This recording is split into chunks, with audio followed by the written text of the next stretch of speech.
Hello guys, welcome back to my channel. আমি একটা নতুন ভিডিও নিয়ে চলে এসেছি। আশা করি ভালো লাগবে, লাস্ট পর্যন্ত দেখতে থাকো।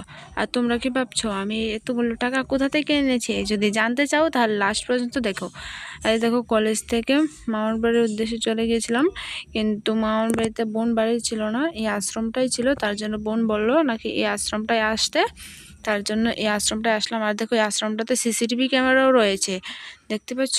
আর এই যে দেখছো গেটটা, এটা হয়েছে, এটার উপরে একটা শিব মন্দিরও রয়েছে।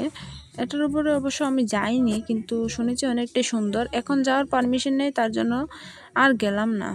পরে বকা টকা দেবে, তার জন্য আর গেলাম না।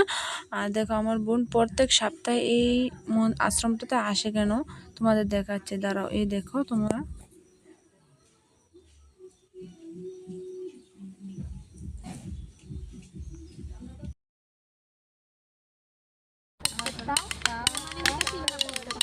এই পূজা এটা নষ্ট হবে, যদি শুধু করলো এটা খোলা আর যদি খারাপ হলে সেটা বন্ধ করবে এমনি বাদাও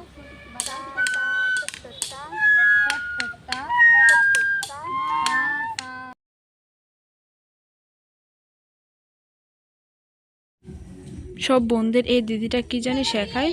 আর এই শেখানো দেখানো সেরে তারপর আমরা চলে গেলাম বাড়িতে গিয়ে একদম রেডি হয়ে আগরতলা এসে পড়লাম শপিং মলে। আর দেখো, শপিং মলে আমরা শপিং করতে চলে যাচ্ছি। আর যেখানে আয়না দেখবো তা সেখানে আমাদের পোজ রেডি। আর আমার বোন দেখো কি করছে বাচ্চার মতো। তারপর আমি দেখো একটা একটা করে দেখছি, কিন্তু একটাও, বিশ্বাস করো, একটাও পছন্দ হয়। অনেক মানুষই তো অনেক কিছু নিচ্ছে, কিন্তু আমার একটাও পছন্দ হয়নি। এর কারণ কি বলো তো, আমার পছন্দ একদম খারাপ।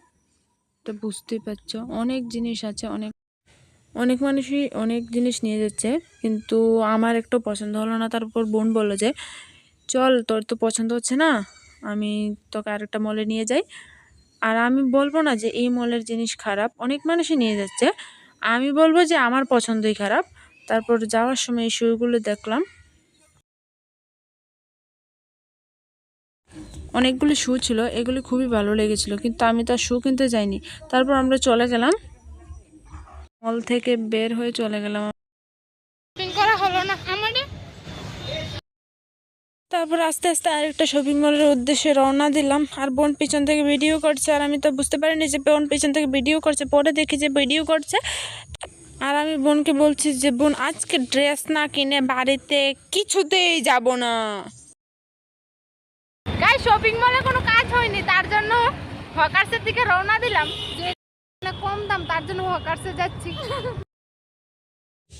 তারপর বোন আবার জুতো কেনার জন্য জুতোর দোকানে আবার দাঁড়ালো, জুতো কিনলো। তারপর আবার আমরা হকার্সে গেলাম। হকার্সে গিয়ে দেখি নেই, ছেলেদের ড্রেস, শুধু ছেলেদের ড্রেস। তারপর হাঁটাহাঁটি করে আবার চলে গেলাম আরেকটা দোকানে। এটার মল টল না, এটা একটা দোকান। এখানে গিয়ে অনেক ভালো ভালো ড্রেস দেখেছিলাম, কিন্তু এগুলোর রেট, বাবা রে বাবা, অনেক রেট ছিল। তারপর কিছুক্ষণ দেখার পর সঙ্গে সঙ্গে না পছন্দ হলে তো আর বেরিয়ে যাওয়া যায় না। তারপর কিছুক্ষণ দেখার পর লাস্ট মুহূর্তে আমরা বেরিয়ে পড়লাম। আর পছন্দ না হলে তো হুট করে বেরিয়ে পড়া যায় না, একটু বসে বসে একটু দেখছিলাম। আমাদের সময় নষ্ট হলো, আর কিছু না।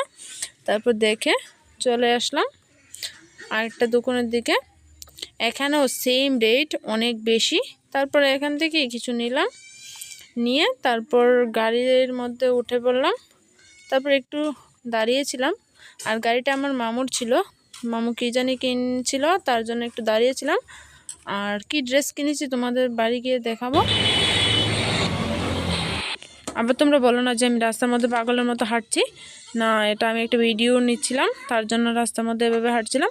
আর দেখো, সন্ধ্যার ভিউটা খুবই সুন্দর দেখতে লাগছিল, কারণ গাড়িটার অনেক কিছু ছিল, কিন্তু সবচেয়ে বড় কথা, গাড়ির শব্দে আর ভালো লাগছিল না। কারণ তোমরা তো জানো যে আমার বাড়ির একটা গ্রামে, আর এই গাড়ির শব্দে আজকে আমার কান অনেক বেহাল অবস্থা হয়ে গেছে। আর এই দেখো ড্রেসগুলো, তোমাদের বলেছিলাম বাড়িতে এসে দেখাবো। দেখো ড্রেসগুলো, সবগুলো আমি দুটো ড্রেস এনেছিলাম। তোমরা যদি জানতে চাও যে এই ড্রেসটি একটা কত করে পড়েছে, তাহলে কমেন্ট সেকশনে কমেন্ট করতে পারো, আমি বলে দেবো। তারপর দেখো রাত্রিবেলা বাড়ির মধ্যে আর ভালো লাগছিল না, তার জন্য মামির দোকানে এসে বসলাম। আমি মামার বাড়িতে ছিলাম আজকে, আর বাড়িতে যাইনি, বাড়িতে গেলে তো অনেক দেরি হয়ে যেত, তার জন্য মামার বাড়িতে ছিলাম।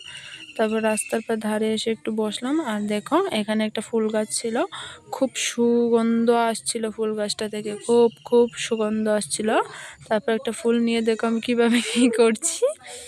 তারপর রাস্তায় আমি আর আমার বোন বেরিয়ে পড়লাম একটু হাঁটাহাঁটি করার জন্য। এই রাত্রিবেলা কয়টা বাজে জানো? 9টা বাজে, 9টা। এই 9টার সময় আমরা হাঁটাহাঁটি করতে বেরিয়ে পড়লাম। আর দেখো যে মামার বাড়ির সঙ্গে যে পুজো হয়, দুর্গা পুজো, এই প্যান্ডেল করছে। আর বোন বলছে রাত্রিবেলা রোডের মধ্যে ডান্স করতে আমাকে। আমি বললাম না না না না, আমি পারবো না। তারপর দেখো এখনও রাত্র 9টা বাজে, এখনও এখানে প্যান্ডেলের কাজ করছে। আর এদিকে দেখো ঘুরতে এসে কত কিছু কিনে নিল বোন।